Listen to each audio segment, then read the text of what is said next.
Extra Noticias, 6 de la tarde. Muy buenas tardes, bienvenidos a esta edición de Extra Noticias. Gracias por su compañía en esta tarde de viernes.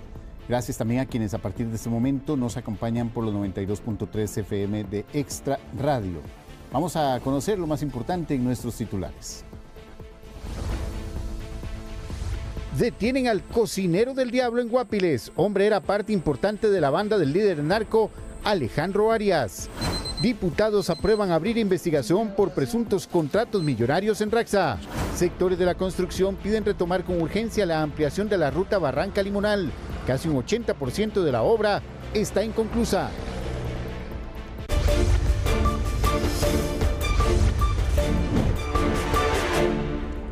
Vamos a tener información en vivo desde el sector de Pavas con nuestro compañero Kenneth Rojas. En el OIJ está Alberto Cuadra y en Plaza González Víquez está también Diego Arce. Vamos a arrancar hoy con Alberto Cuadra, que está en el organismo de investigación judicial en el OIJ, porque ya se confirmó la detención de un importante miembro de la reconocida banda del Diablo, esta banda de este hombre que opera principalmente en la zona del Caribe. Alberto tiene todos los detalles. Alberto. Gracias, Paul. Así es. Bueno, exactamente estaba buscando el último comunicado del organismo de investigación judicial con respecto a este caso, porque esta persona inclusive se había fugado en uno de los tantos operativos que se han realizado contra esta persona conocida como alias El Diablo. Y es que él tiene mucha injerencia, sobre todo en el sector de Turrialba, sector de Guásimo, Guapiles y sectores también inclusive de Siquirres. El día de hoy, bueno, las autoridades investigan a este sujeto de apellidado obviamente como Martínez, el cual es conocido como alias Sobre, y él también, pues según la investigación y la inteligencia que se hizo a este sujeto, pues al parecer se dedicaba a ser como el cocinero, el que preparaba lo que era la droga, sobre todo crack, y también empaquetaba la marihuana para la venta de muchos de los puntos en el sector del Caribe de nuestro país. Una vez que se le detuvo y una vez que se intervino el lugar donde él estaba, se lograron identificar y también se lograron incautar 542 piedras de crack y también más de 200 dosis de otro tipo de drogas, tanto marihuana como cocaína. Así que estamos hablando de un duro golpe que está en esos momentos imponiendo la justicia y sobre todo las autoridades policiales con esta detención de esta persona, alias Sobre, que sería el cocinero exactamente, uno de los tantos posiblemente, pero uno de los principales de la organización del Diablo. Veamos la siguiente información que resume qué significa para las autoridades haber detenido a esta persona que también se mantenía en fuga y que fue el día de hoy en una zona montañosa del sector de Guapiles. La aprehensión se dio este viernes a eso de las 6 de la mañana tras varias diligencias coordinadas con la Unidad de Vigilancia y Seguimientos de Interpol. Desde el año 2023, las autoridades investigan a este sujeto, identificado con el apellido Martínez, el cual es conocido también con el alias de Sobre. Aparentemente, estaría involucrado en varios homicidios y tiene control de la venta de drogas en la zona. El sujeto fue sorprendido con 542 piedras de crack que al parecer él había preparado. Este operativo se ha a fin de cortar las posibilidades económicas de este sujeto, limitar el rango de acción que tienen aquí en la zona de Guapiles y generar una investigación no solamente por crimen organizado asociado a lo que es narcotráfico, sino también asociado a lo que es legitimación de capitales. De tal forma, este operativo busca esta finalidad. Aparte de esto, pues también tenemos personal dispuesto en otras áreas a fin de generar contención y también colaboración.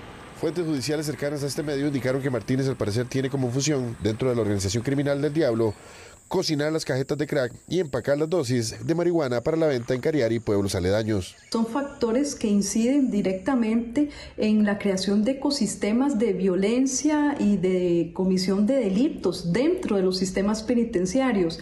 Este problema no solo se da en Costa Rica, sino que también se da en otros países donde inclusive han salido grandes organizaciones criminales. Sobre, de 26 años, cuenta con un expediente criminal amplio por diferentes delitos como relaciones sexuales con personas menores de edad, robo agravado y venta de estupefacientes.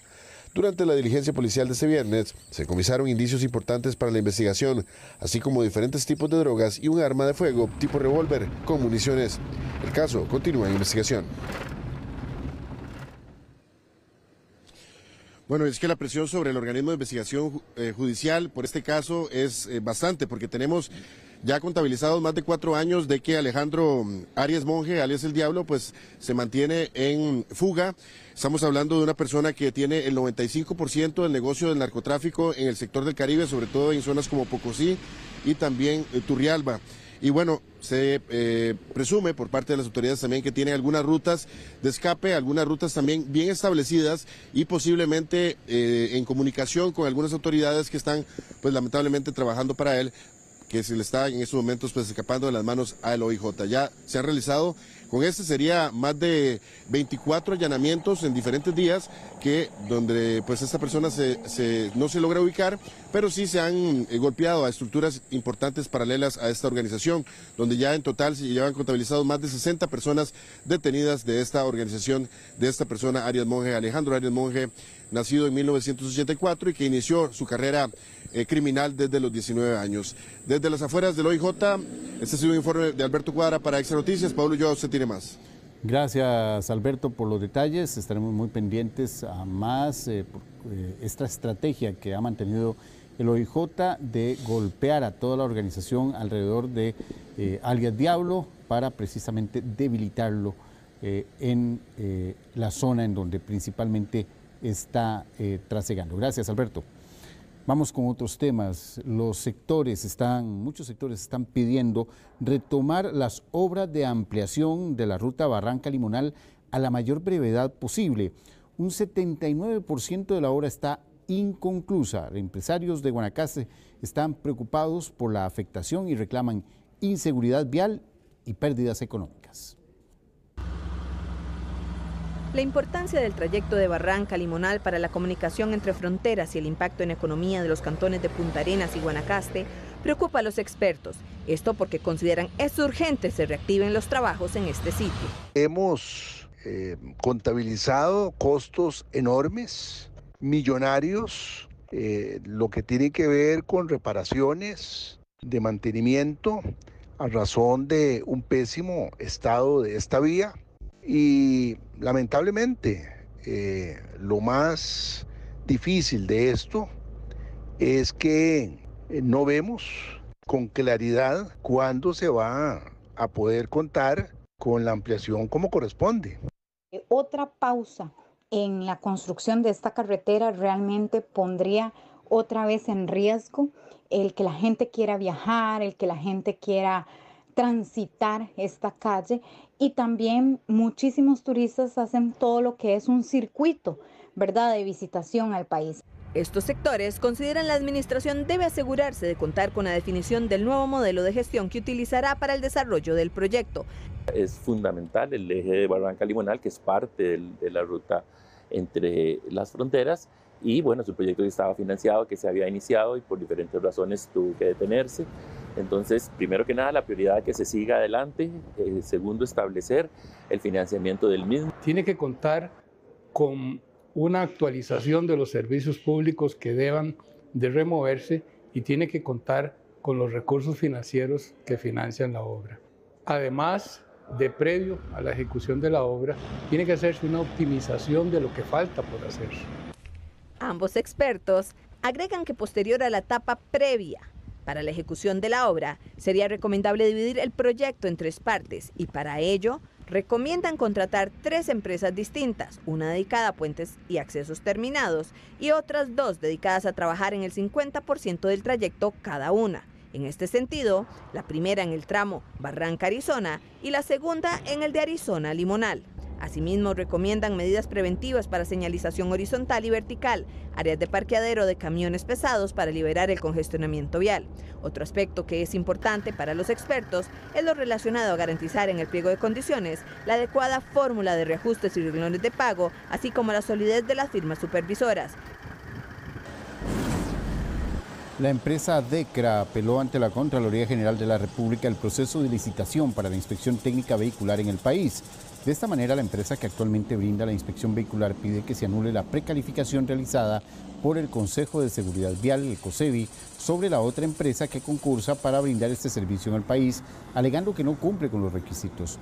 Esta es la segunda vez que la empresa acude ante la Contraloría, pues en marzo anterior había presentado un recurso similar que fue rechazado por el ente contralor.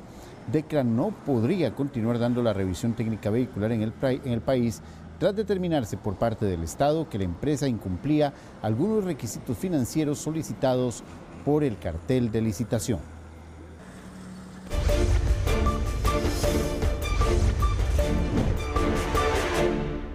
Son muchas, decenas, las detenciones que se han dado en el sector de Plaza González Víquez debido a este grupo de personas que tomaron el antiguo edificio de los talleres del MOP y que prácticamente lo han desmantelado en tiempo récord.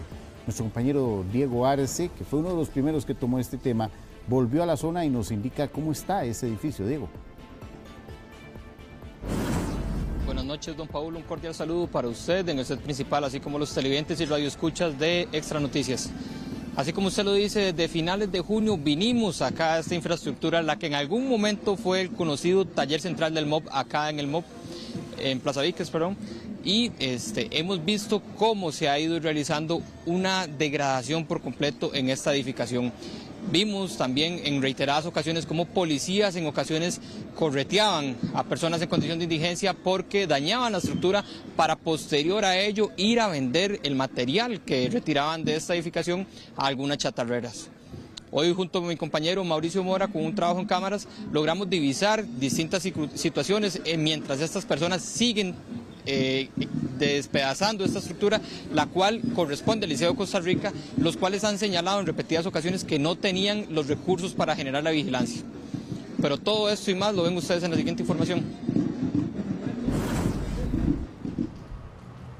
El pasado 26 de junio, Extra Noticias mostró cómo personas en condición de indigencia desmantelaban lo que en algún momento fueron las instalaciones del taller central y otras oficinas del MOP, convirtiéndola en un lugar insalubre, con fugas de agua y toda clase de desechos.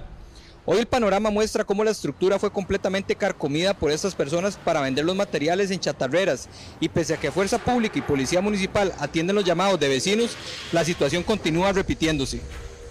Hace 6 meses que la estructura está desalojada, tiempo en el que Fuerza Pública ha tenido que hacer constantes intervenciones, las cuales han dejado 52 detenidos por daños a la propiedad. Hemos hecho un trabajo grande durante varios meses donde hemos pasado varias personas detenidas de acá, algunas en contravenciones, algunas en flagrancia, algunos de ellos ya se les han dictado algunas medidas, y también como parte de los trabajos que hemos realizado, hicimos un trabajo en conjunto con la Policía Municipal para verificar lo que son las chatarreras de acá cerca. Este inmueble le pertenece al Liceo de Costa Rica, el cual indicó que no tenía los recursos de vigilancia para atender la problemática. Realmente hay que agradecer a Fuerza Pública y Policía Municipal por el compromiso que han tenido durante todo este tiempo en atender de forma inmediata y precisa todas estas personas que han estado ingresando al edificio de anexo al Liceo de Costa Rica. Otro aspecto que genera una afectación directa es que los vendedores de la Feria del Agricultor de Plaza Víquez señalan que sus ventas y seguridad continúan afectándose por el tema. Tal es el caso de Freddy Ruiz, quien desde hace 16 años viene todos los viernes desde Cariari a vender sus productos. Los ha afectado un montón porque los clientes que teníamos siempre, pues algunos no vienen por el exceso de indigentes metido ahí, aparte que se defecan y orinan y bueno, ahí es increíble lo que se ve. Entonces la gente pues huele muy mal, ve que no hay higiene en la feria y es muy duro para nosotros porque se han mermado las ventas. Fuerza Pública y la Policía Municipal de San José intervinieron 2 chatarreras, mismos que quedaron clausurados por falta de permisos de funcionamiento. Además, coordinaron con el organismo de investigación judicial, ya que en uno de los locales detectaron materiales que se supone son del edificio en mención. Don Paul, y es que como ustedes lo vieron en la información anterior, se han realizado 52 detenciones. Sin embargo, hablando con Fuerza Pública, ellos lleguen y proceden a realizar todo el proceso correspondiente, pero estas mismas personas vuelven a salir. Y hoy lo corroboramos en varias ocasiones, porque pese a que Policía Municipal y Fuerza Pública intervienen en la zona, las mismas personas en condición de indigencia entran por un lado, salen por el otro y continúan realizando ese proceso acá en diversas ocasiones en esta misma edificación. Ahora se dice que el organismo de investigación judicial interviene en estas dos chatarreras y se espera cuál proceso es el que va a seguirse dando. Otro punto también es de que no solamente los vecinos y funcionarios del Ministerio de Obras Públicas y Transportes son afectados, sino también los vendedores de las ferias del agricultor que realizan acá en Plaza Víquez los fines de semana, precisamente los sábados. Esto fue todo acá desde Plaza Víquez, en lo que en algún momento fue el taller central del MOP. Continúan ustedes con más información en el set principal. Gracias a nuestro compañero Diego Arce. Y sí, es muy lamentable que no haya podido darse la vigilancia necesaria para evitar que esta situación del desmantelamiento de este edificio, enorme edificio, sucediera de esta manera. Gracias, Diego. Vamos con otros temas. La inflación durante lo que queda del año y en el 2025, el costo de la vida aumentará de manera paulatina. El golpe al bolsillo familiar será inevitable, pues la comida, las gasolinas y el transporte se prevé que suban de precio. A pesar de que la inflación en el país viene a la baja desde hace 2 años y durante varios meses incluso reporta niveles negativos, para lo que queda del 2024 y el próximo año ese índice aumentará. Así lo proyectan en el Centro Internacional de Política Económica para el Desarrollo Sostenible de la Universidad Nacional, donde estiman que el costo de la vida podría llegar al 2.13% para el 2025. Eso significa que por cada 100.000 colones que usted gasta en cubrir los productos y bienes de la canasta básica, al final del próximo año necesitará 2.130 colones adicionales para cubrir esa misma compra. Hay dos componentes que explican mucho la variación de precios en Costa Rica. Uno es el componente de alimentos y el otro es el componente de transporte. Y cuando me refiero a transporte es todas las tarifas ligadas con transporte público, gasolinas, servicios de logística, transporte privados. Y lo que pasó es que estos dos componentes casi no aumentaron de precio el año anterior.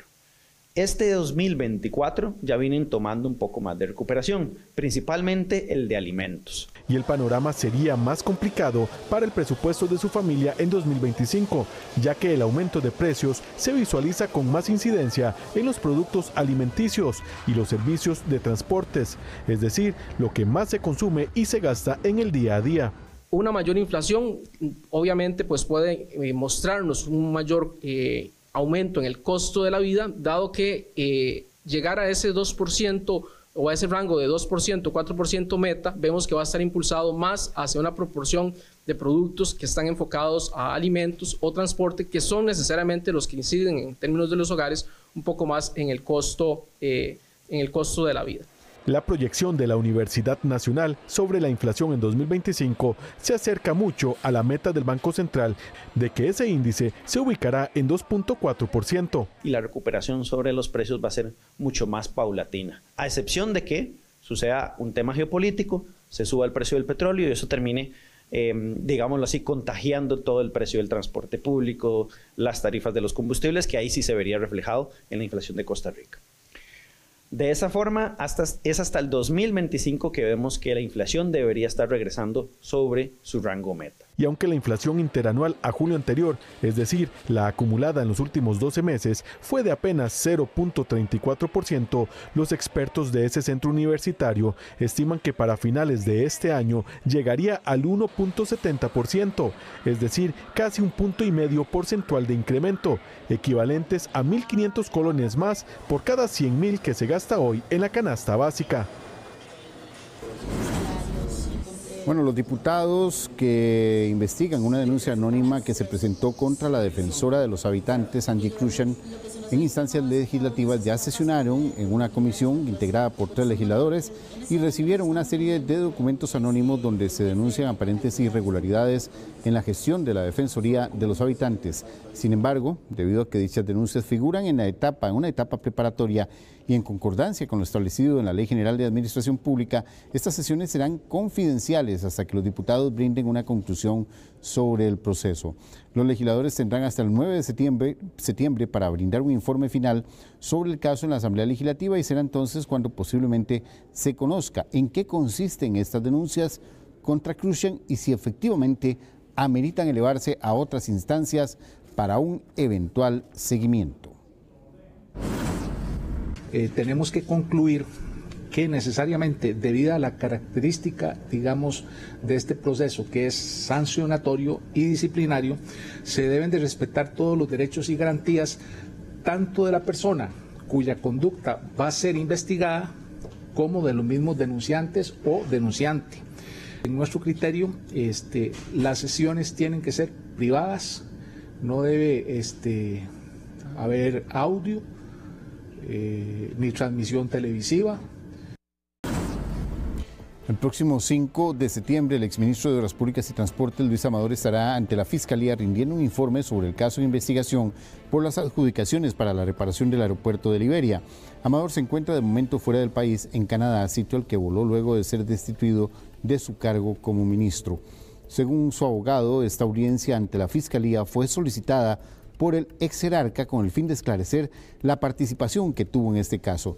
No se descarta que los diputados de la Comisión de Infraestructura llamen a Amador también ante instancias legislativas, dado que también llevan una investigación sobre este caso. Esta cita fue pedida por la defensa, fue pedida por nosotros, es decir, no fue que la Fiscalía de oficio citó a don Luis para comparecer, sino que nosotros, don Luis, a través mío como su defensor, le pedimos a la Fiscalía que nos diera cita, porque él es el interesado en declarar, y todo imputado en un proceso penal tiene derecho de declarar, no solo cuando lo manden a llamar, sino cuando él decida que quiere declarar en cualquier momento del proceso. Y en este caso, pues nos anticipamos a declarar porque don Luis es el más interesado en aportar una gran cantidad de pruebas, en aportar toda su versión de los hechos, en explicar la realidad de este caso. Se trabaja bien para no decir otra cosa.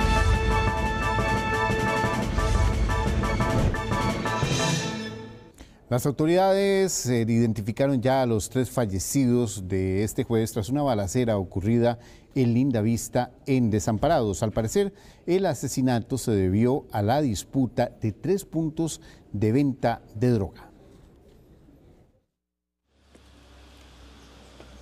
Los fallecidos son de apellido Varela, de 32 años, una mujer apellidada Solís, de 23 y de nacionalidad nicaragüense, además de Vargas, de 22 años. Todos recibieron múltiples heridas. Según el OIJ, los jóvenes estarían detrás de 3 puntos de venta de droga en el lugar. El hecho se registró en calle Laurel de Lindavista, en Río Azul de la Unión. Sobre este hecho criminal tenemos que ver que los delincuentes conocían a la víctima, la habían estudiado, hicieron inteligencia y planificaron una ejecución mediante un comando, lo cual nos refleja que esas personas nunca sintieron inseguridad ni temor de ser asaltados. Las autoridades judiciales indicaron que la masacre se dio entre la 1:30 y las 2 de la mañana. Me preocupa enormemente que ya no hay respeto a la vida, ya no hay respeto al lugar donde hay que matar, ya no hay horario. Desgraciadamente la situación de nuestro país cada día está más agónica. Cada día los delincuentes se apoderan más de todos los sitios, no importa que sean escuelas, no importa que sean colegios, no importa que sean iglesias, no importa si son las 10 de la mañana, si son las 11 de la mañana. Los daños colaterales de estos homicidios son muy grandes. Los vecinos escucharon muchos disparos de armas de grueso calibre. Sin embargo, fue hasta las 6 de la mañana que la Cruz Roja recibió la alerta de que había una persona herida de bala en esa zona, que limita con Patarrá de Desamparados. Alejandro Molina de la Cruz Roja detalló que les dieron la alerta y cuando llegaron encontraron 3 personas fallecidas. El día de hoy, en horas de la mañana, la Cruz Roja costarricense recibió información, esto en el sector de Río Azul, sobre el ataque a 3 personas con armas de fuego. La Cruz Roja costarricense envió recursos al lugar y determinó que 2 hombres y una mujer adultos no tenían signos vitales producto de esta agresión. El OIJ añadió que en una vivienda fueron ubicados los cuerpos de la pareja de Varela y Solís y en la otra cercana estaba el de Vargas. Los agentes encontraron en la escena gran cantidad de casquillos de armas de grueso calibre y los cuerpos fueron llevados hasta la medicatura forense. Aparentemente uno de los gatilleros, según un video, usaba un chaleco antibalas. La tarde de este viernes se registró una balacera que dejó como saldo 2 personas fallecidas y una persona herida por arma de fuego. Las víctimas se encontraban dentro de un negocio cuando fueron sorprendidos por un sujeto armado, como lo vemos montándose en una motocicleta. Tras el ataque, las víctimas fueron llevadas en carros particulares hasta el Hospital San Juan de Dios, donde fueron atendidos, y como se ha dicho, se ha confirmado la muerte de 2 personas en el hospital, así como también una se mantiene en condición grave. La balacera se registró en Gravilias de Desamparados. En los últimos 3 días, el OIJ reporta 14 balaceras en el país. Esta tarde se presentó un incendio en Calle Blancos, el cual se habría producido por una quema en un charral y se propagó a unas bodegas de productos médicos. La estructura afectada presentó daños en aproximadamente 25 metros cuadrados y no fue necesario mayor intervención, pero los bomberos desplazaron hasta 6 unidades a la escena por el riesgo que presentaba de que se expandiera en esta zona de fabricación de artículos médicos. Así que los bomberos lograron controlar el incendio, lograron controlar el fuego rápidamente. A la llegada de las unidades tenemos fuego en el costado norte de un complejo de bodegas de aproximadamente unos 2.000 metros cuadrados. Hacemos una búsqueda rápida para descartar ocupantes dentro de la estructura y luego nos abocamos al control del incendio. Tenemos un área aproximada de unos 25 metros cuadrados afectados prácticamente en el lindero norte de la propiedad, y a este momento ya la situación está controlada, no tenemos víctimas ni afectados. Y agentes del organismo de investigación judicial volvieron a la zona en Purral de Goicoechea, donde un perro murió luego de ser atropellado por oficiales de la fuerza pública. Los investigadores llegaron para realizar una reconstrucción de los hechos y así determinar lo ocurrido.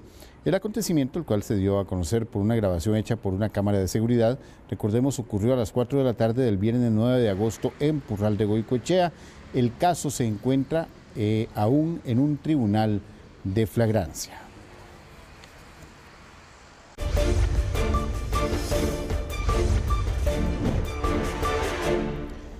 Vamos con otros temas. El salvavidas para rescatar a la financiera Decifin sería el gobierno de Noruega, que tiene parte de las acciones mediante un fondo de inversión de más de 10 millones de dólares. Kenneth Rojas nos trae los detalles. Kenneth. Un gusto saludarlo, don Paul, a esta hora de la tarde, 6:28 en punto.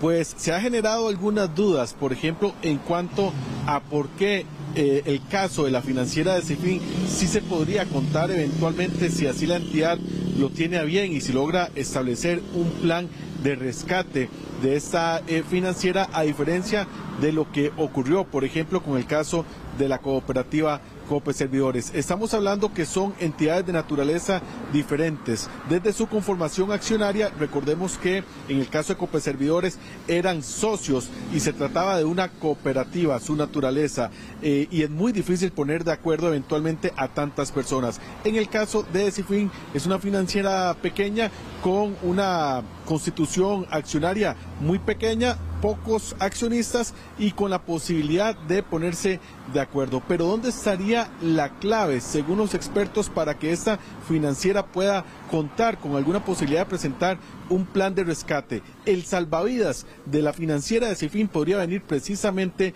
del gobierno de Noruega, que tiene invertidos poco más de 10 millones de dólares en esta entidad. Y recordemos que las pérdidas establecidas a junio de este año por esta entidad son aproximadamente 20 millones de dólares. ¿Qué dicen los expertos y en qué podría consistir ese plan? Lo vemos en la siguiente información.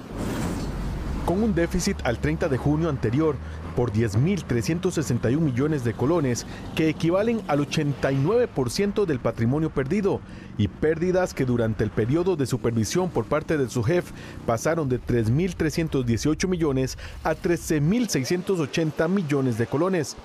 Con ese escenario de la financiera Decifin, intervenida desde el martes tras anterior por el CONACYF, surge la duda sobre si la entidad podría evitar la eventual declaratoria de insolvencia financiera, que significarían 2 escenarios: un proceso de resolución o la declaratoria de quiebra. La conformación accionaria de Decifin resultaría clave en un eventual plan de rescate para capitalizarla. Ahora habría que esperar a ver en estos días si Decifin va a lograr traer el capital nuevo, los recursos nuevos de los socios para cubrir un faltante de alrededor de 20 millones de dólares. A diferencia de COPE Servidores, aquí hay un socio muy importante, el 20% de Decifin le pertenece al Fondo Noruego de Desarrollo, que es la entidad del gobierno de Noruega. Según su jefe, la cartera crediticia de Decifin tenía a 25 deudores que acumulaban préstamos por 26.404 millones de colones. Es decir, esa pequeña cantidad representa el 20% del total de deudores que deben a Decifin casi 131.000 millones de colones. Por eso, la salvación de la entidad podría ser el fondo que tiene invertido el gobierno de Noruega. Ellos tienen unos accionistas que hoy están a nivel preferente, que se llama, por 10 millones de dólares, que podrían convertir eso a capital común, que se llama. Entonces todavía hay una esperanza de que se pueda recapitalizar la financiera y rescatarla. Yo creo que el Fondo Noruego, aparte de un crédito que tiene de 3.5 millones de dólares que lo podían convertir en capital, de ahí es tan grande ese fondo y el país de Noruega de ahí tan solvente que aportar 5 millones de dólares más no es nada para ellos. Pero aquí la inquietud, la duda es si los lineamientos de ese fondo les permite invertir en una entidad que está intervenida. Además de su naturaleza financiera y de conformación, entre el caso de la cooperativa COPE Servidores y Decifin, existen diferencias que permitirían agilizar y presentar un plan para rescatar la financiera. El caso de una cooperativa es un régimen totalmente asociativo, mientras que una empresa financiera como Decifin es una sociedad anónima, es donde hay unos socios, es más, de hecho es un grupo relativamente reducido de socios. Si aparece un inversionista dispuesto, por ejemplo, a reponer el capital de Decifin, posiblemente en cuestión de un par de semanas se resuelve el problema. No era tan sencillo en COPE Servidores, no era tan sencillo, porque estamos hablando de 100 y pico mil de socios. Mientras se ejecuta el proceso de intervención previsto para un mes prorrogable a 30 días adicionales, los 4.200 ahorrantes e inversionistas no podrán acceder al dinero que tenían en la financiera Decifin. Nosotros estamos en este momento a las afueras de la sucursal de Decifin, aquí en Romoser, en el distrito de Pavas, porque ha surgido información nueva precisamente hoy de esta financiera y del proceso de intervención que CONACYF anunció el martes de la semana tras anterior. Y es que precisamente tras una semana y media de anunciar este proceso de intervención a la financiera Decifin, la interventoría lanzó este viernes un recordatorio muy importante a los deudores de esa entidad para que se mantengan al día con sus obligaciones crediticias, esto con el fin de que los clientes con préstamos o tarjetas de crédito también eviten recargos por atrasarse con el pago y una eventual mancha en su historial crediticio que, a pesar de las circunstancias, todavía se reporta de manera normal a la SUGEF. Para eso el Departamento de Cobro de la Financiera opera en su horario habitual, ha informado la interventoría, por ejemplo en esta sucursal donde estamos, la de Sabanilla, la de Heredia, la de Grecia y la de Liberia, de 8 de la mañana a 6 de la tarde, de lunes a viernes, con la excepción de que los viernes cierran a las 5:30 de la tarde. Además, la interventoría acordó el cierre de la sede de Santana, sin que eso signifique el despido de ninguno por ahora de los 9 funcionarios que laboraban en esa oficina y que se reubicarán en otras áreas de operación de esa entidad. Y muy importante, si usted tiene que pagar la tarjeta de crédito de Decifin, en el plástico viene el número de cuenta IBAN, que es el que usted puede utilizar para hacer el depósito, ya sea desde alguna plataforma electrónica que usted tenga en su celular o en su computadora, o en alguno de los bancos como el Banco Nacional, el BCR, Da Vivienda y BCT, donde usted pueda ir y hacer directamente este pago, o también los números de cuenta de la financiera para hacer los correspondientes pagos de los préstamos y las tarjetas de crédito. Esta es la información que tenemos. Con esto cerramos semana en relación con la financiera Decifin y todo el proceso de intervención que se está realizando a este momento. Desde Romoser en Pavas, un informe de Kenneth Rojas para Extra Noticias.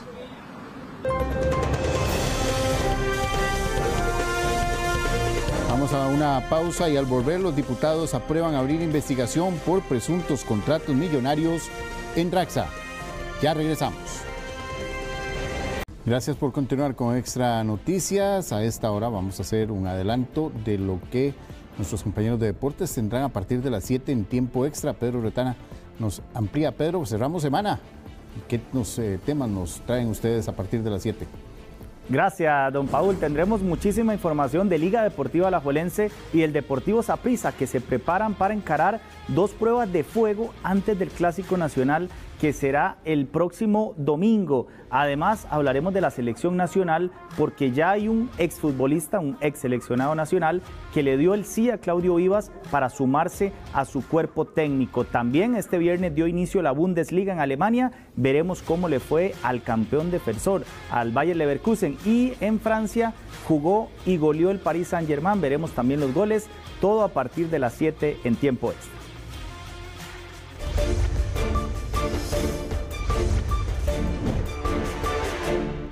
Los diputados aprobaron abrir una investigación por presuntos contratos millonarios que se han vuelto recurrentes a manos de Radiográfica Costarricense RACSA. Jeffrey Naranjo nos amplía sobre el tema. Jeffrey. Buenas noches, Paul y televidentes. Un saludo a todas las personas que nos sintonizan. Efectivamente, una serie de contratos, más de 40 contratos en este momento, buscan ser investigados no solo por los diputados de la Comisión de Ingreso y Gasto Público, sino también expedientes judiciales que ya se encuentran en curso tanto en la Fiscalía como en manos de la Contraloría General de la República. Pues parte de lo que denuncian los legisladores es que muchos contratos están llegando a manos de Radiográfica Costarricense RACSA, aparentemente sin los procedimientos adecuados. Estamos hablando de contrataciones que se realizan a través de mecanismos de excepción, donde no se llevan a cabo las licitaciones, los concursos, para que todas las empresas puedan aplicar por casos como el EDUS en la Caja Costarricense de Seguro Social, los contratos para tobilleras. También estamos hablando de las contrataciones para los escáneres en el puerto de Limón. Esto es parte de lo que los diputados denuncian podría estarse dando a través de contrataciones irregulares en manos de Radiográfica Costarricense. Sin embargo, más detalles sobre esta nota y sobre esta investigación que abrirán los legisladores de la Comisión de Ingreso y Gasto Público lo ampliamos en la siguiente información. Diputados aprobaron una moción para investigar a Radiográfica Costarricense RACSA por una serie de contrataciones que ha venido efectuando esta entidad, aparentemente de manera irregular. Del lado de la Contraloría General de la República se están investigando 3 hechos concretos y del lado del Ministerio Público ya hay un expediente penal abierto y están en proceso de investigación. Lo que está sucediendo en RACSA no es cosa simple. Él hace ver lo que pasó en Sinar un pequeño caso comparado con este gran elefante de corrupción que está pasando en RACSA. En RACSA se han dado contrataciones a dedo de millones de dólares.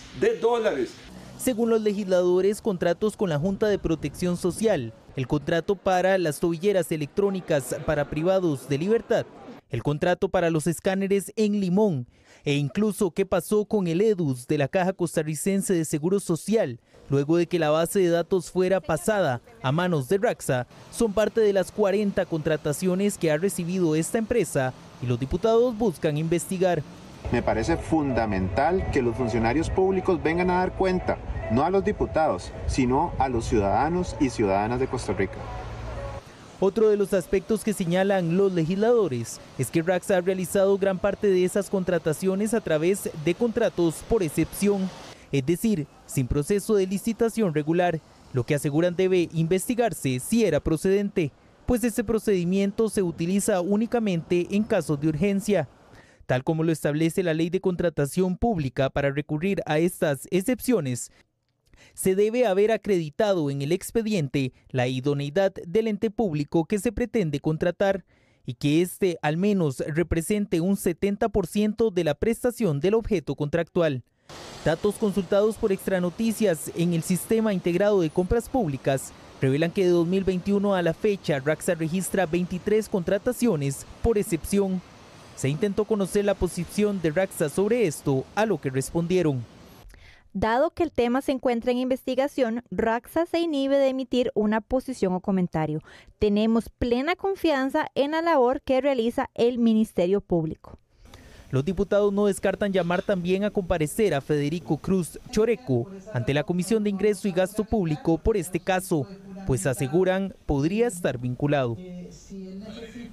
Bueno, como vemos por parte de Radiográfica Costarricense, se abstienen a dar una posición ante este tema, pues alegan que al estar judicializado y siendo investigado en este momento por la Fiscalía, no pueden sostener una posición ante estos señalamientos que emiten legisladores como los que pertenecen a la Comisión de Ingreso y Gasto Público. Precisamente este informe que emitirá la Asamblea Legislativa a raíz de esta investigación sería también un insumo en estas investigaciones judiciales, y serán las próximas semanas que los diputados inicien las investigaciones sobre este caso, donde, como vimos al final de la información que les mostramos anteriormente, no descartan llamar en este caso a Federico Cruz Choreco, quien en apariencia podría estar vinculado a algunas de estas contrataciones que ha estado recibiendo Radiográfica Costarricense desde el año anterior, y las cuales en apariencia no se han dado a través de los mecanismos establecidos adecuadamente por la ley. Esto es parte del informe que les tenemos desde la Asamblea Legislativa. Volvemos con ustedes con más noticias. Gracias a nuestro compañero Jeffrey Naranjo por el detalle. Vamos a otros temas. La mortalidad infantil aumentó en 2,03 por cada 10.000 niños entre el primer semestre del 2023 y el 2024. Las enfermedades respiratorias serían la principal causa de este incremento. En relación al año anterior, las muertes de menores de edad aumentaron en 24 decesos para el primer semestre del 2024. Esto quiere decir que la tasa de defunciones por cada 1.000 nacimientos pasó de 8,63 a 10,66. En números reales, la cantidad de niños se ha mantenido bastante constante, su mortalidad, pero al tener una cantidad disminuida de nacimientos es donde vemos el cambio y el aumento de la mortalidad. Que en este caso estamos hablando que ya en el primer semestre del 2024 tenemos un aumento del 10%, si no me equivoco, eso es un 2% más que en el 2023, los cuales son cifras bastante altas y se vuelve incongruente, siendo que Costa Rica, uno de los indicadores de salud que siempre hemos tenido bastante bien, ha sido una disminuida tasa de mortalidad infantil. Según estadísticas del INEC, de las 236 muertes registradas, 131 son hombres y 105 mujeres. 173 murieron recién nacidos y 63 de ellos en su etapa postneonatal, es decir, entre los 28 y 365 días después del nacimiento. La mayoría de las muertes se reportan en Limón, Guanacaste, Punta Arenas. Heredia se reporta como la provincia con menos defunciones. La mayor mortalidad en recién nacidos la vemos principalmente en problemas de tipo congénito. Esto ha sido congruente durante muchos años, también en problemas del sistema nervioso. Y es interesante ver que en este año ha habido un repunte de lo que son las enfermedades infecciosas e enfermedades parasitarias, lo cual viene a ser congruente con lo que vemos en el perfil de salud a nivel nacional, ya que hemos tenido un aumento de la mortalidad del tipo infecciosa en todas las áreas, y esto se lo hemos querido atribuir ya hace algunos meses a el asunto que se ha dado, donde ha habido una caída del sistema sanitario. De los decesos reportados, la mayoría corresponden a malformaciones congénitas, enfermedades del sistema respiratorio e infecciosas y parasitarias. El Ministerio de Cultura anunció 6 cambios de directores en sus instituciones adscritas. El uso del presupuesto para lo que resta de este año es uno de los puntos que está generando más preocupación en los sectores culturales. El ministro de Cultura y Juventud, Jorge Rodríguez, anunció el cambio en 6 direcciones adscritas a esta cartera. Los cambios tocan la dirección del Teatro Nacional, a la que recientemente renunció Karina Salguero. Los nuevos directores son: Teatro Nacional, Guillermo Madrid; en el Teatro Popular Melico Salazar, Pablo Piedra; en el Instituto Nacional de la Música, Ramiro Ramírez; en el Centro de Producción Artística y Cultural, Sally Molina; el director general de bandas será Alexander Morales; en el Sistema Nacional de Educación Musical estará Sandra Herrera, y queda pendiente aún la designación del viceministro de Juventud. Una institución con los déficits presupuestarios que tiene, las tareas y retos que tiene administrativamente, no puede actuar cada uno por su lado, hay que multiplicar el impacto. De estos cambios, la única que ha sido por renuncia es la ahora ex jerarca del Teatro Nacional, Karina Salguero, quien en entrevista con el director de Extra Radio confirmó que el ministro quería ubicarla en otra posición. Es decir, ¿le ofreció otro cargo dentro del ministerio?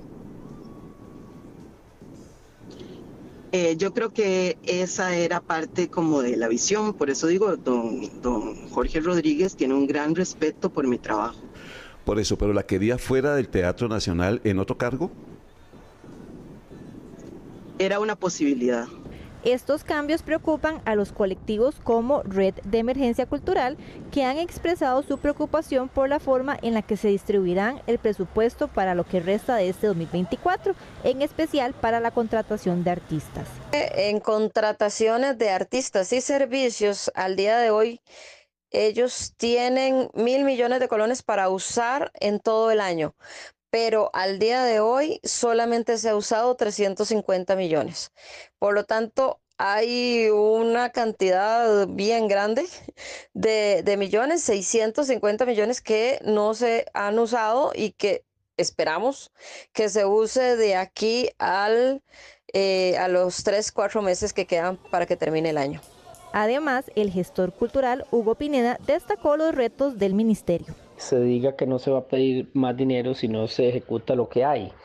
Pues eso es lo que devela es un desconocimiento de cómo funciona el ministerio y cómo funcionan las entidades públicas, porque muchas veces la subejecución presupuestaria no necesariamente obedece a inacción de las instituciones. El Ministerio de Cultura ha estado bajo la lupa debido a la decisión de cambiar el logo de las páginas del Teatro Nacional con la justificación de un ministerio más unido. El presupuesto destinado para este 2024 es de 1.030 millones de colones y se ha utilizado poco más de la tercera parte. Hasta aquí esta edición de Extra Noticias. Gracias por su compañía y gracias a quienes nos acompañaron por los 92.3 FM de Extra Radio. A las 9, Karina Garay tendrá más noticias. Los dejo con Tiempo Extra, con Pedro Retana y todos los compañeros de deportes de Diario Extra y Extra TV 42. Gracias, muy buenas noches, Pedro.